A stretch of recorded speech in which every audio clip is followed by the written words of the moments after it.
Сәлеметсің бе балақай, класс KZ порталына қош келдің. Бүгін біз дүниетану пәні сабағын әрі қарай жалғастырамыз. Бүгінгі сабақтың тақырыбы менің табиғи ортадағы қауіпсіздігім деп аталады. Бүгінгі сабақта сен табиғи орта деген ұғыммен танысатын боласың. Сонымен қатар табиғи ортада болатын түрлі қауіп-қатерлермен танысып, оларды анықтайсың. Сонымен бірге табиғи ортада өз қауіпсіздігіңді қамтамасыз етуді үйренесің.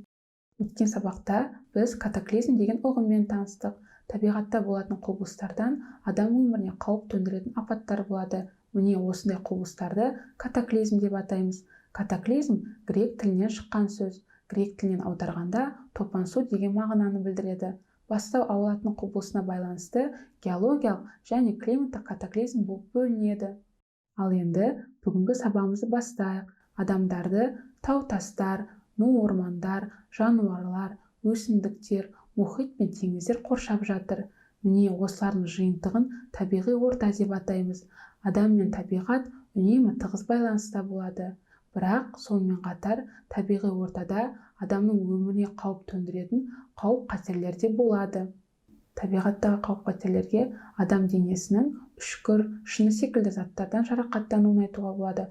Сонымен қоса, улы жануарлардың, жәндіктердің шағуын айтуға болады. Зиянды өсімдіктерден улануын жатқызамыз. Сонымен бірге биіктіктен құлауды айтуға болады. Теңіз бен өзен секілді суға кетуді айтуға болады. Сонымен қоса, найзағайдың түсуінен зардап шегуді жатқызамыз. Балақай, есіңде болсын, табиғат аясында оқушылар мына ережелерді білу керек. Табиғатқа саяхат жасау үшін ең алдымен қолайлы аяқ киім кию керек. Содан кейін улы жәндіктерден, әсіресе кене секілді жәндіктерден сақтану үшін ашық түсті жабық киім мен бас киім кию керек. Және табиғатта өрттің шарпуынан, түтіннен сақтану керек. Сонымен қатар табиғат аясында егер сен жарақаттанып қалсаң, сонымен қатар биіктіктен құлап қалсаң, улы жәндіктер шағып алса, ең алғашқы көмек көрсету әдістерін білуің керек. Ал енді түсінікті болса тапсырмаларға көшейік. Табиғатта болатын қауіп-қатерлерді атап шығуың керек. Ал бастайық. Дұрыс айтасың, биіктіктен құлау жатады. Тағы да қандай қауіп-қатер түрін білесің? Өте дұрыс, суға кету жатады. Тағы да ойланып көр. Дұрыс айтасың, улы жәндіктердің немесе жануарлардың шағуын жатқызуға болады. Тағы да ойлан. Дұрыс айтасың, найзағайдан зардап шегуді жатқызамыз. Тағы да қандай түрін білесің? Өте дұрыс, адам денесінің жарақаттануын жатқызамыз.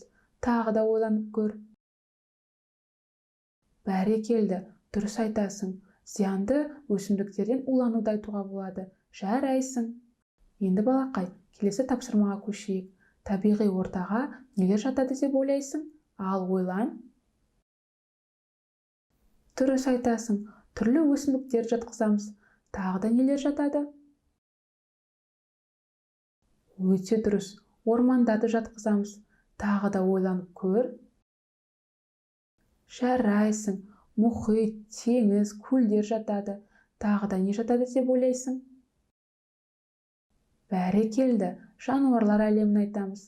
Тағы да ойланып көр. Өте дұрыс, тау-тастарды жатқызамыз. Жарайсың. Ал енді бүгінгі сабағымызды қорытындылайық. Бүгін біз табиғи орта деген ұғыммен таныстық. Бізді қоршап жатқан табиғат жағдайларының, сонымен қатар жанды, жансыз табиғат формаларының жиынтығын табиғи орта деп атаймыз. Табиғи ортада сонымен қоса адам өміріне төндіретін қауіп-қатерлер де болады. Мысалы, адам денесінің жарақаттануы, сонымен қатар суға кету, найзағайдан зардап шегу, улы жәндіктердің, жануарлардың шағуын айтуға болады.